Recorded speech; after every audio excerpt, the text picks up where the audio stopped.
ఎక్కడ మీకు దెబ్బ పడింది అనుకుంటున్నారు ఓవరాల్గా? అంటే రీజన్స్ ఏం వెతుకుతున్నారు మీరు? రీజన్స్ ఒకటి ఉండదు, అనేక రీజన్స్ ఉంటాయి. బేసిక్గా ఒక ప్రభుత్వంలోకి రావాల పార్టీ అన్నప్పుడు హోంవర్క్ బాగుండాలి. 119 నియోజకవర్గాల్లో కూడా బలంగా తయారు కావాలి. 119 నియోజకవర్గాలు బలమైన అభ్యర్థులు ఉండాలి. మనం ఆదిలాబాద్ నిజామాబాద్ బలంగా పెట్టుకొని రాష్ట్రం అంతా మనం చేసుకోకపోతే ఇక్కడ కూడా ఇంపాక్ట్ పడ్డది మాకు. ఇది లేకపోవడం వల్ల మా కాంగ్రెస్ ఓట్లు ఎందుకు అంత లేకుండా కాంగ్రెస్ మా దగ్గర.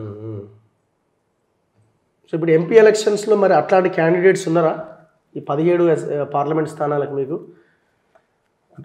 పార్టీ ఐడెంటిఫై ఉన్న దగ్గర ఉంటారు, లేని దగ్గర ఐడెంటిఫై చేసుకోవాలి. కానీ నా దగ్గర కూడా 7 నియోజకవర్గాలలో అందరి కొత్తలే మన నా దగ్గర నిలబడ్డది. ఆదిలాబాద్లో గెలిచిన వాళ్ళు పాయల్ శంకర్ ఆదిలాబాద్ ఎమ్మెల్యే గారు ఆయన తప్ప వేరేదందరూ బీజేపీ నుంచి ఫస్ట్ టైమే నిలబడ్డారు.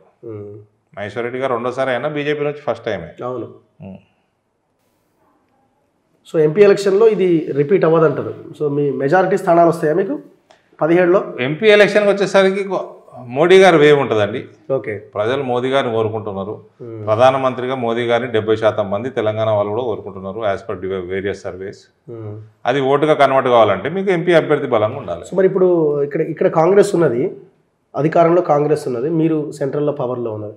బీఆర్ఎస్ కూడా ఉన్నది కదా, వాళ్ళు కూడా ఏదో ప్రయత్నం చేస్తున్నారు కదా, కేసీఆర్ మీటింగ్లు రివ్యూలు. బీఆర్ఎస్ ఉన్నదంటే బీఆర్ఎస్ థర్డ్ పొజిషన్లో ఉంటుందండి. బీఆర్ఎస్ ఇప్పుడు ఇదే కేసీఆర్ ఎలక్షన్ కాదు. బీఆర్ఎస్ కొట్టేస్తే ఎందుకు, అది waste. Okay, so BRS third ప్లేస్లో ఉండే అవకాశాలు ఎక్కువ ఉన్నాయి. ఈ నిజామాబాద్లో మరి ఇప్పుడు కవిత పోటీ చేసి థర్డ్ ప్లేస్లో ఉంటుందా?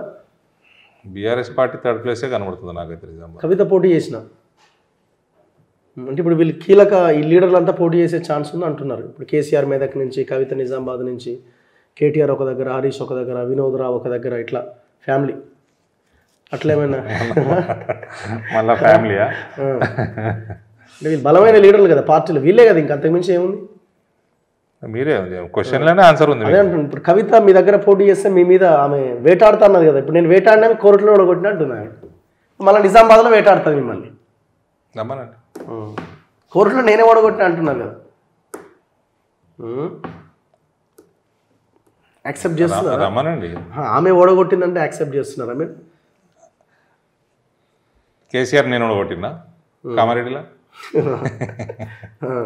కేసీఆర్ నేను ఓడగొట్టినా? మా ఉమ్మడి జిల్లా కదా, నా ఇన్ఫ్లుయెన్స్ ఆడు ఉంది, నేను ఓడగొట్టినా అంటే ఎట్లుంటుంది? నవ్వుకుంటారు అందరు.